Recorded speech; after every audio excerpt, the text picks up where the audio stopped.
Hi, welcome to the Career Refresh Podcast. I'm your host, Jill Griffin.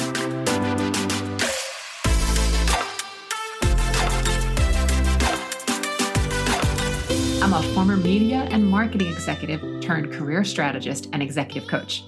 I spent my career working my way up and through the ranks of global organizations and startups, and today I show others how to do the same. Join me each week as we discuss the strategies and actionable steps to leverage your strengths, increase your confidence, and develop your career well-being. Ready? Let's do it.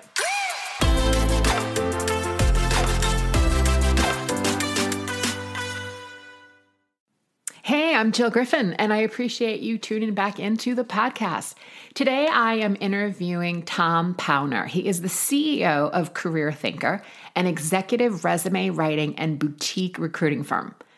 Tom started his career working on his dad's coffee truck at a very young age, and this experience taught him everything from customer service, operations, and running a business. It's where he learned to tap into his leadership skills really early and begin to lead people at a young age. Tom brings a wealth of information in today's episode about the job search in the marketplace and all that we're looking at these days. Friends, it is about relevancy. We talk about how you have to stop making your resume a job description because it reads then like a job description and make it a marketing tool about how you need to write it for the audience that is receiving it. Tom sets the record straight on some of the incorrect information that's floating out and about out there on the internet around what you need to do around the job search and resume, and he sets the record straight. We talk about AI, both in the short term and the long term impact on the job hunt and recruiting. And listen, a tip. AI, it can be your writing assistant. It cannot be your copywriter. Taking the human out of the process makes your content generic, inauthentic, and frankly, it sounds quite fake, and we can spot it. We also talk about the cover letter. And I know the debate, do you need one or not? Well, guess what? If they ask for one, you need one because that's following their instructions. And if you want to work there, you need to follow their instructions. He emphasizes why you apply with your resume and wow us with your cover letter. This is good. This is definitely an episode that you want to have your notes app open, grab pen and paper, make notes. I'm going to put all of Tom's information in the show notes. He also generously offered to give this audience a resume review. So you see that link in the show notes. Just let them know that you heard it from the Career Refresh with Jill Griffin. And as always, I want to hear from you. What are you seeing? What are you hearing? How's it going for you out there? Email me at hello@jillgriffincoaching.com and I will get back to you, or I will bring your questions to another future episode and we'll get them all answered. All right. Have a great week and I'll see you next time. Hi, Tom. I'm glad you're here. Well, thanks for having me. I'm excited to have a conversation with you. So tell us what it is that you wanted to be when you grew up. Well, when I grew up, I didn't realize all the career opportunities that could have been. From my family situation, so we just didn't have that access. But when I was younger, when I grew up, there was three things I wanted to be: a photographer, a veterinarian, and a DJ. Very different. And who knew DJs can make $500,000 a year? They can now, but back then, maybe not so much.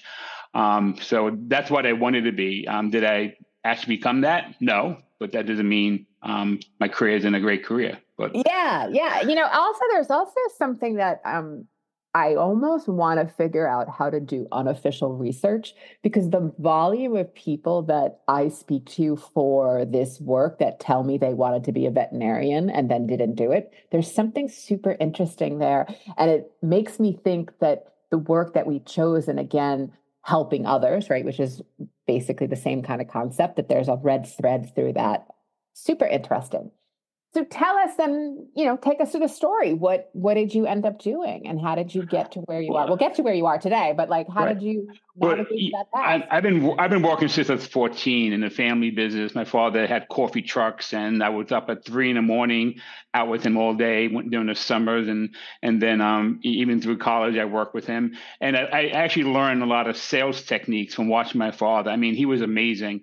Who think a coffee truck would bring in the volume of money that he did? did. So Well, he in New had a York very, City, yeah, yeah, which he wouldn't had a very have successful, business, and he had 6 trucks. So I learned a lot of the sales foundation back then, and then I had a summer job, and that parlayed into a really good job. I was promoted to general manager when I was 19. I went to college. I never finished college because I was making way too much money too young. At 20, I had a condo, had a boat and everything. So I kind of made too much money too young. But then when I lost that job, I was kind of pushing into more of the real world. And my first real job in a corporation was in retail. Caldor department stores and as a store manager, and then BJ's.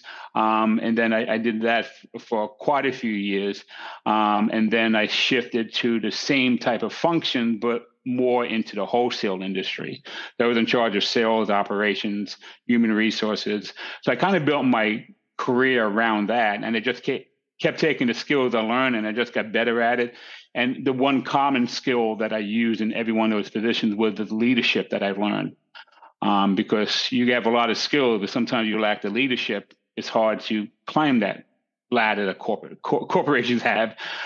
So I did that, and about 14 years ago, I was just stuck. I mean, I was making great money, loved the job, loved the company, loved my clients, but I was working 70 hours a week for somebody else. So I took a step back after some health challenges, which kind of was the trigger point. And I took stock of my career, what I was doing in my relationship. I had a strong relationship. So everything was going right. It's just the job was going to kill me. So I thought about doing something different. And the concept of Career Thinker, the company I have right now, I've always had in my mind ahead of something I would do when I retired. So I took that thought of the retirement job plan and just put it in full force and put it in place 20 years earlier. And that's where I am now. I'm career thinker, where I help people. I empower them with the tools and knowledge or confidence to move their careers forward. Typically, our clients, anywhere from middle managers to C-suite executives. So we get to deal with a lot of different people. And at this stage, my business, I built it to, I have 6 writers and career coaches on my team. And then we also do recruiting in the niche industry, the past industry I came from. The recruiting fell in my lap. So kind of have a boutique company. I love where I am right now. I don't want to get it much bigger, but I'm going to guide it through my retirement and even do it as part of my retirement as I get close to that age. I mean, there's so many rich things that you've said in that section.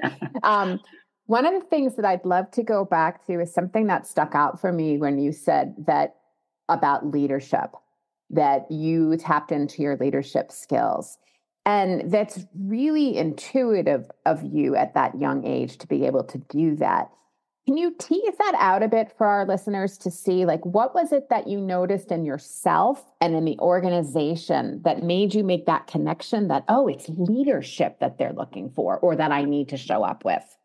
Well, the first job I had from age 17 to 24, 25. I was promoted. I was given a lot of responsibilities.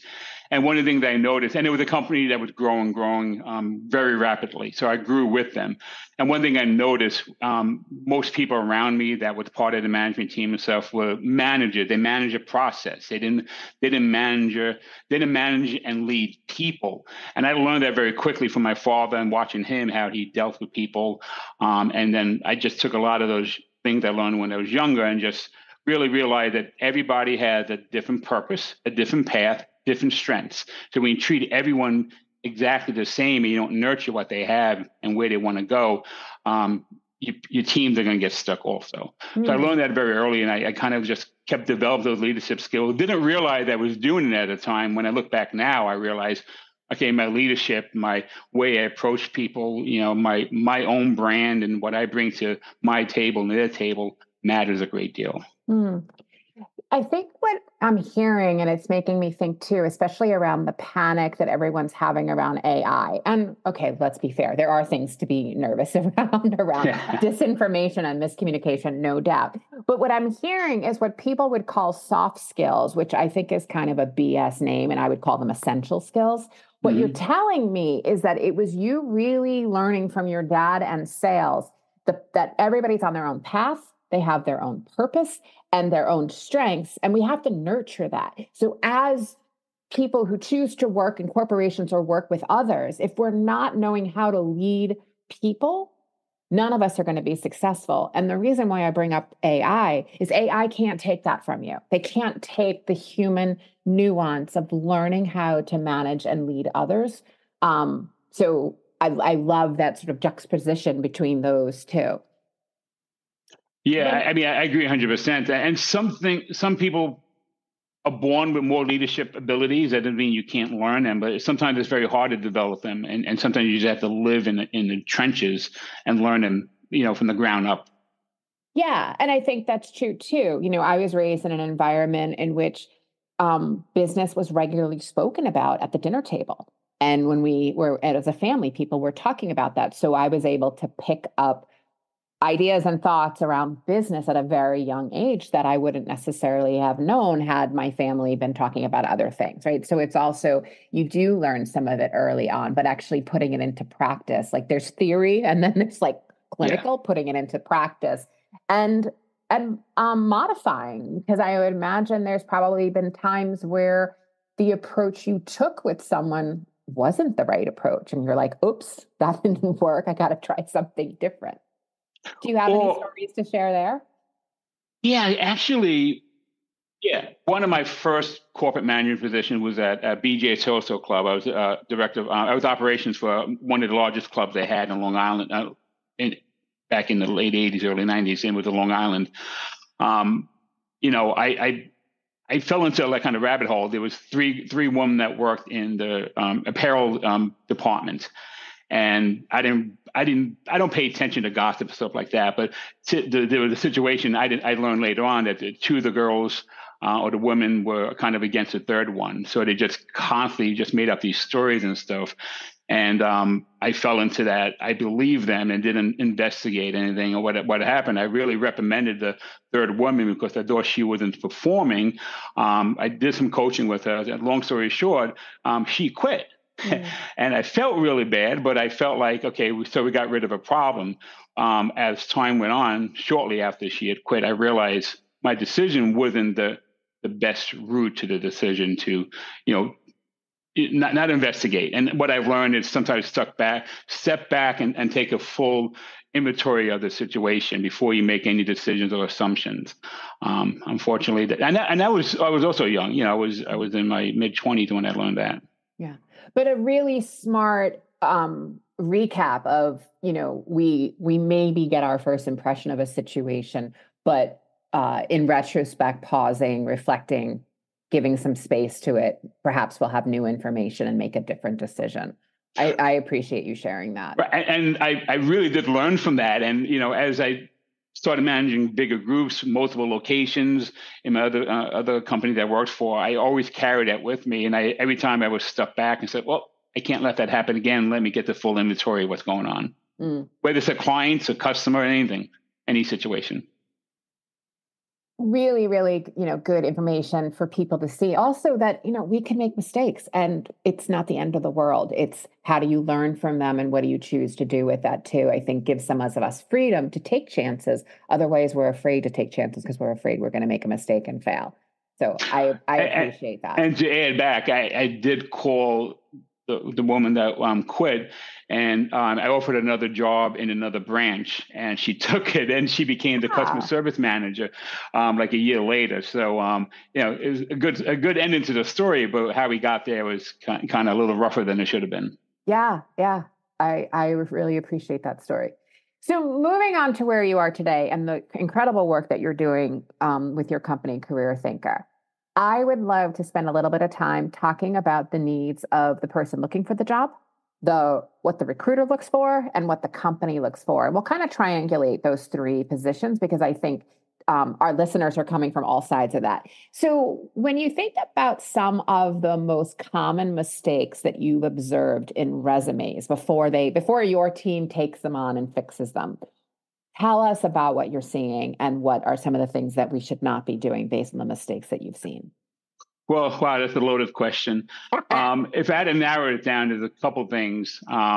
Number one, I don't look at it as a job search. I look at it as a career marketing campaign. Wait, I'm going to pause you right there, everyone, because if you've been listening to this podcast for a while, you know I always say your resume is not about you. Your resume is about them. And my friend Tom just nailed it and said in such a succinct way that your resume is it's about a career marketing campaign. Okay. Sorry to interrupt. Continue. Not a problem.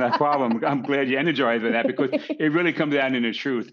And when we think about job search as a career marketing campaign, we need to place a different thinking cap on. We have to be a lot more strategic of what we include in that resume and LinkedIn profile. When I speak about resumes and LinkedIn, to me today they're in sync with each other. They're both equally as important. We recruit directly through LinkedIn, so different topic. But and anything on a resume and LinkedIn needs to prove the value you bring to the table. So when we talk about that really comes down to the bullet points in the career history. The only thing that should be bulleted in the career history are value statements. You have a paragraph that explains the role. That won't get read at first glance from the recruiters or hiring teams. They're going to dive into the bullet points. Every bullet point needs to be a value statement. The first 3 to 5 words should speak about the outcome, an accomplishment, a KPI, something that you delivered, and then by how did you do that? And that's where the skill in action will be placed. When you do that consistently. I'm just going to pause for 1 second for clarity. So when you first said values, I thought you meant personal values, but what you're actually meaning is the value that you bring to a business, the value that you brought to the experience or the role or what you were responsible for. What is the value you bring? Not I value integrity, I value knowledge, right? It's the value, the impact that you're bringing. Right. Now, the personal value, that's in the professional summary, Sure. Which I break it down to the professional summary. And part of that is the resume handshake that talks about your branding and your value proposition message. And the rest of the summary talks about the value you bring. How do you lead? How do you collaborate? But we come down to the career history. I want to hire someone that's been successful, and you can be successful in small ways with big meanings. But I want to see a career of a history of someone who has actually accomplished things, made a difference, and everyone makes a difference in every position, in every company. The problem is people don't see that. So when we write bullet points, we want to really talk about quick value stories. Can you give an example for our listeners? I mean, if you pick someone, you said you do a lot with recruiting within sales and marketing. So just pick an idea of like a statement of what you mean so that our listeners can kind of understand what you're talking about. Well, a typical resume, when I start reading the bullet points, they kind of sound like a job description thrown back at me. Responsible for, increasing sales. Well, that doesn't mean you did it. So maybe the bullet point you say, increase sales over sales for the past 3 years by implementing Salesforce as the main communication tool. Huge difference. One has value, one has assumed something, Yeah.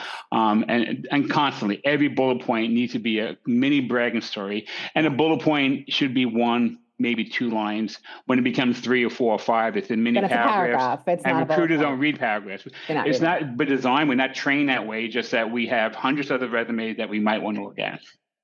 Yeah. And what I appreciate again about what you just said is about the job description is I can't tell you how many resumes, my years in corporate looking at resumes, my years as an executive coach and a career strategist looking at resumes, how many resumes from senior people kind of read like a status report or a laundry list with words like responsible for. And I get it. You were responsible for that, but it reads then like if you're going for those senior level titles, that resume ends up reading like a solid manager. We want someone who's responsible, but it's not that transformative leader, the person that I need to hire to make the impact, the person I need that's the solution for the problem that I'm having within my organization. It reads like he's done some things. She's done some things. Well, I could brag about being responsible for taking out the garbage cans every Tuesday and Thursday when I was a kid. I didn't do it half the time, but I could still say responsible for it. Responsible for not owning anything. not owning anything. So we want to make sure that our resumes is a, reverse chronological order, tongue tie there, about your value. And again, sometimes when you're in a position where you have multiple areas, maybe break the bullet points down to categories: operational wins, sales improvements, people wins, and solutions, and breaking down the bullet points into smaller groups of bullet points. So as a recruiter, hiring manager, my eye would draw to what's important to me at that time. People, if you are not grabbing your notes app right now or grabbing a piece of paper and writing down some of these things, this is really good knowledge for you to think about restructuring your resume. All right. So those are some of the common mistakes you've observed on resumes. Now, what is it that recruiters want? So by default, you've said some of that, right? They don't necessarily have time to read. They're moving really fast. They need things succinct and bullet points. But what are some of the other things that recruiters are looking for so that candidates can break through? I mean, sometimes it depends on the position, but we're talking about mid-level professionals to C-suite. We need to hire people that could handle the job, and that could solve problems, that could lead, collaborate. So there's a lot we want in a resume, and sometimes it's hard to get all that in there. Just listening, even when I look at some salespeople, they just list all the KPIs, every year, the numbers. Okay, that's great, but how did you do it? How did you collaborate? How did you retain those clients? How did you earn new business? So all those skills in action with outcomes, with those bullet points, showcases exactly what a recruiter wants. I want to hire people that can solve my problem. So if you're going to be applying to a sales position, well, guess what? The problem is not enough sales. Every company has that challenge. If you're in HR people, it's about hiring and developing the best talent to drive the business forward. So we know what the problems are. It's not a secret. It's right in the job title in many cases. So showcase how you solve those problems. And obviously there's certain industries and certain positions that could be a lot more deeper than that. But in general, that's basically what we need to do for our clients. Is there a best practice for candidates to get the attention of the recruiter, either by email or LinkedIn? How do they get the attention of the recruiter? Yes, they need a marketing document called a resume. That's right. Solid. But I still need to get to the top of the funnel. I still need to get you to create the awareness.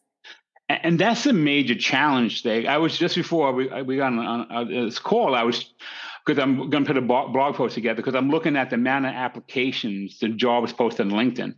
I just looked at 5 of them. In 3 weeks, they have over 4,000 applications. So I think part of that is AI is generating these applications for people, and they're applying to 100 jobs an hour or something. I also heard, Tom, tell me if you heard this too. I heard from a couple of different people who are very close to the algorithm elves at LinkedIn, that 4,000 number is not completed applications. It's started applications, because many people start the application, realize that because of the ATS, the applicant tracking software, that I have to actually retype my resume now because it actually doesn't read my resume in the right way. And I can't be bothered. And wait, is this ATS or that ATS? So I've heard from quite a few sources that it's started applications, not completed applications. What do you know? Well, I'm in LinkedIn Recruit all the time, but these are job postings I'm looking at. They're all easy apply, and the application doesn't go in until you hit submit. So these are completed applications. Okay, so now there could be other situations where that might not be true, but these are completed applications. Okay, and you're applying with your resume and your LinkedIn profile. So it's a little bit different than the ATS system, but okay, got it. Thank you for that clarification. But, yes, it's really aggressive. So I forgot to. So my question was, so how does, I've got a beautiful document. I've got a strong career resume marketing document. How do I get the recruiter's attention? Well, there should be a 3-pronged approach, and you have to be active in all of them. Number one, you do want to apply for jobs that are posted, but 50 to 60% of the time, sometimes people say 80, the job or the position's filled already through internal applications, internal referral programs. internal networking, social recruiting.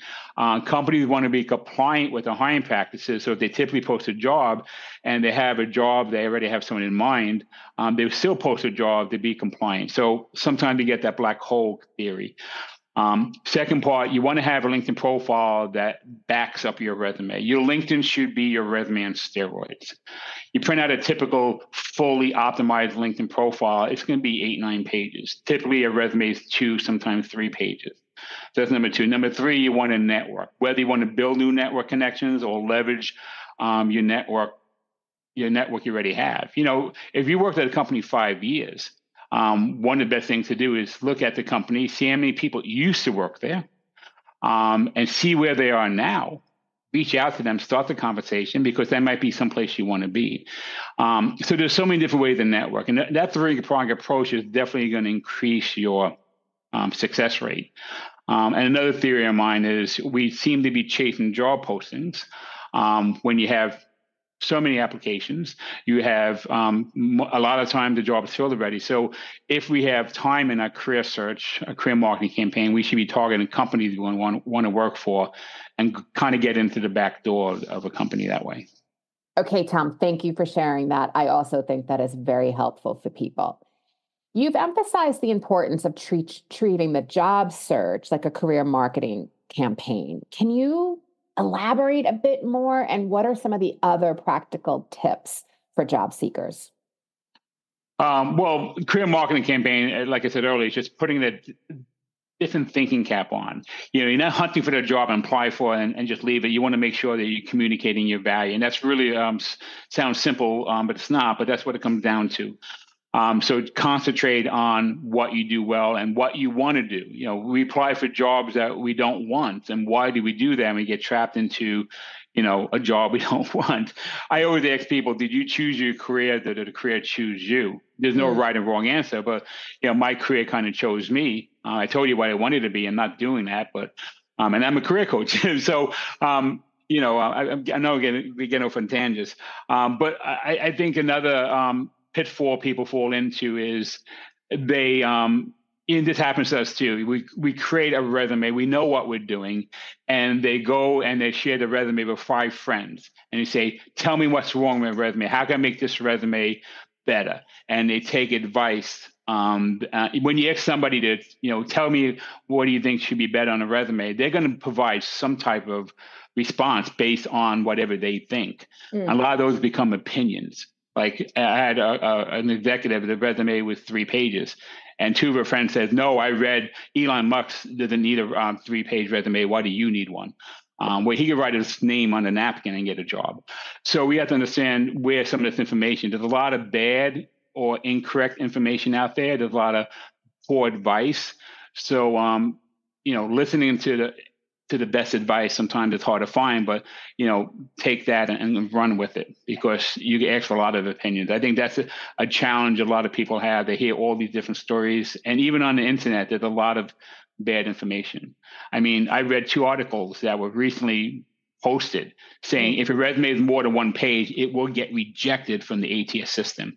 We hire 150 people a year. I think we hired 1 person in the past 4 years that was a 1-page resume. I don't know where this stuff comes from. Right. And I think also, in context, if I'm a June 2023 grad, I probably should have a 1-page resume unless I've been working since I'm 15 and have had startups. Look, there's always the anomaly, right? I've heard the adage about 10 years a page. What are your thoughts on that?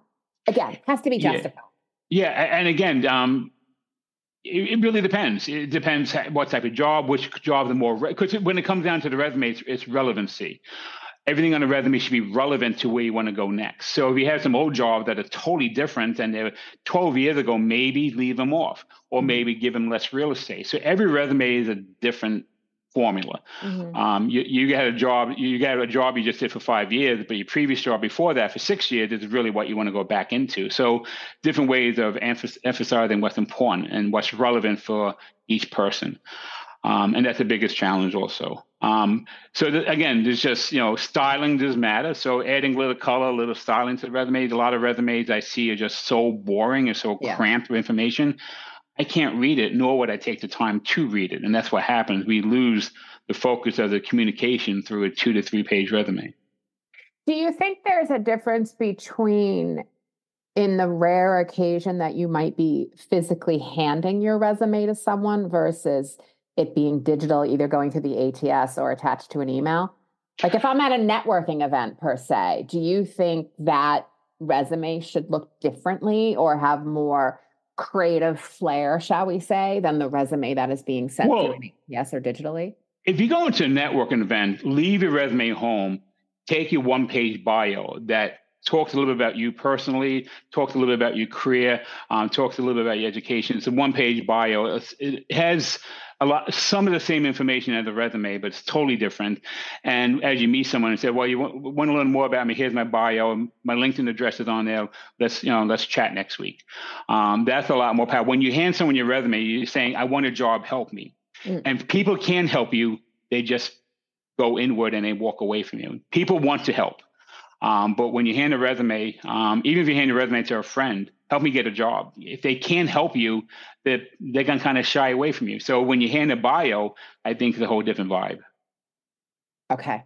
That's really helpful. I often work with clients to create what I call a networking resume, which is basically your version of what I'm saying is like a mixture of the two, somewhere between a little bit of bio. Yes, there is some facts, right? It's not all flowery bio language. There's definitely facts about the things you've done, but it's certainly not the full all out resume. Okay. So as someone who is presented, you've done numerous career workshops and seminars, are there, nope, I'm not going to ask that. You already answered that. Let me see if there's one other question and then we'll wrap. Is there anything that you want to touch on that I didn't ask you? I think maybe the future of AI in the hiring process. That was the other question. Okay. All right, Tom. So we're going to have one. No, I'm not going to say that. All right, Tom, how do you see AI impacting the recruiting process in both the near term and the long term? So when we talk about AI, we have to kind of talk about two different AI. AI has been around for 40 years. Now, we talk about generative AI, where the large language models are used, where the AI can actually understand the context and really start coming up with responses to that. That's going to change. Today, typically, companies use ATSs, applicant tracking software system, which is more about the direct keyword matching. There's some extra power behind that. But once generative AI is introduced into the applicant tracking software systems, there's going to be a lot more power and hopefully a lot more important information that recruiter could analyze. I mean, just, generative AI would have the potential to enhance the comprehension of a context, meaning it can understand your trajectory of your career from 5 jobs ago and understand how you develop your skills. It would be able to detect that. It would actually be able to really personalize job matching based on your resumes and the stories and the successes you have and the summary. It could actually look for job postings that really match the language, the context you're trying to tell. It could actually build.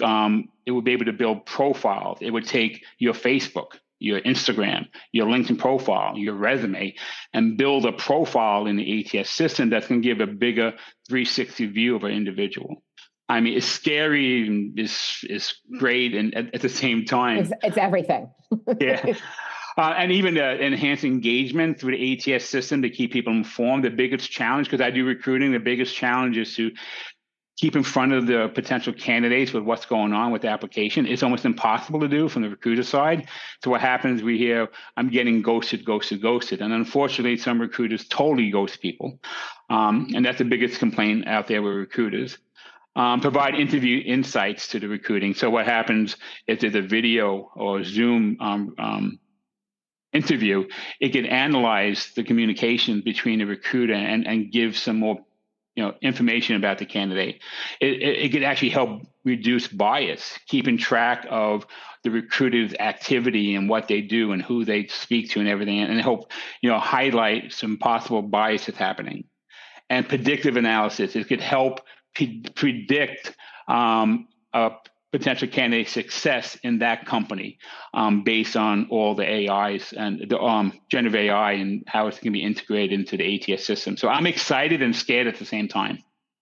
So I know I said one last question. As an independent person who's looking to find some information around how to navigate this, is there a generative AI that you find is better for the career search than others? Meaning, I know most of us are aware of ChatGPT, whether we pay for it or use the free version.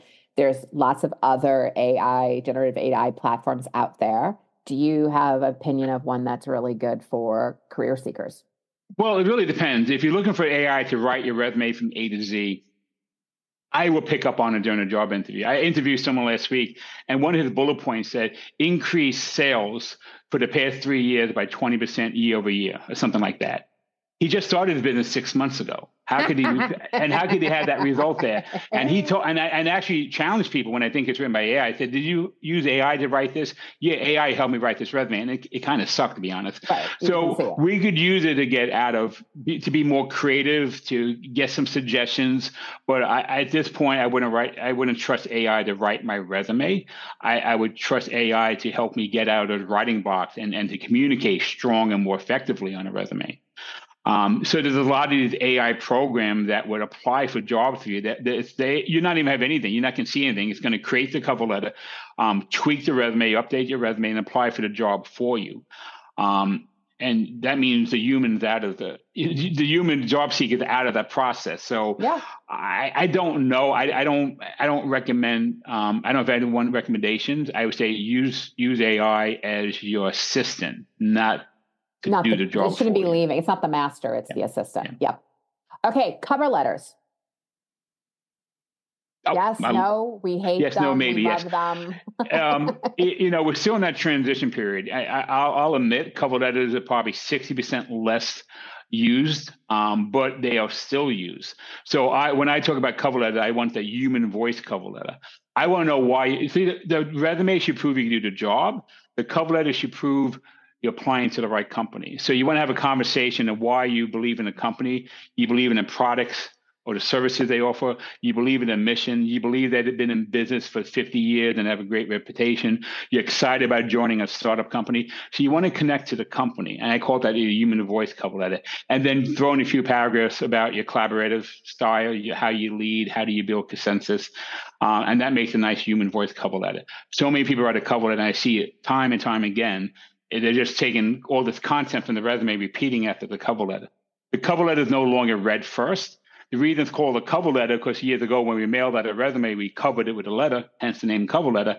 We don't do that anymore. So if you apply for a job and they ask for a cover letter, you need it. If you don't send it and they ask for it, you took a shortcut and you couldn't follow instructions.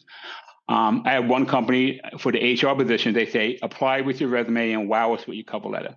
I am not allowed to send up any candidate regardless how great the resume is, if they didn't have a cover letter with the application. Now, I could go back as a third-party recruiter and ask for a cover letter, but I can't send a client up. And if you apply for a job and there's a spot to upload a cover letter and a spot to upload a resume, that typically means they're expecting it. All right. So, friends, sorry, you still got to work on the cover letters. And again, if they don't ask for it, there's no spot to upload it, you're probably safe, because in many cases, your about page and your LinkedIn profile kind of takes the place of a cover letter. Well, the easy apply within LinkedIn, you usually don't have to upload it. Right. It just takes your LinkedIn resume that's already stored in the system. Right. Tom, this has really been helpful. It's a wealth of information for our listeners, and I appreciate you taking us through this. I will put all of Tom's information in the show notes, everyone, so you know how to get in contact with him and to use his services. And Tom, I thank you for being here.